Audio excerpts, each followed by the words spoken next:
চলে যায়, এর মতন কষ্ট আর কিছুই হয় না।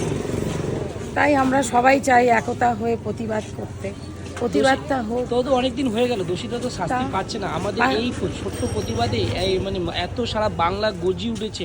এরকম গর্জনা মানে জাস্ট আমরা ছোটোবেলায় স্বাধীনতা সংগ্রাম করেছিলাম, তারপর এরকম তারপরেও সামান্য হয়তো 4-5 জন বা 10 জনের মতন দোষী আছে মেবি, যতটুকু তারা ধরা পড়ছে না এত মানুষের। তাহলে আমরা কি হেরে যাচ্ছি? না, হেরে যাব না, যার জন্য তো এত প্রতিবাদ, সারা দেশ বিদেশ প্রতিবাদ করে বেড়াচ্ছে। কী জন্য? কি আমরা কি সব কি শক্তি কি সব টাকাতে সব মিশে যাচ্ছে? তুমি বলতে পারো? কি বলবো, বলতে পারি না। তবে এই তাহলে কি জাস্টিস কি হবে না?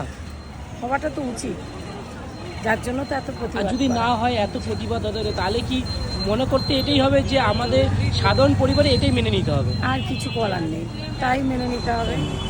তাহলে শুনলে কাকিমা কি বললো, এটা সত্যি কথা। আজকে একটা সাধারণ পরিবারে আজকে যদি অনেক বড়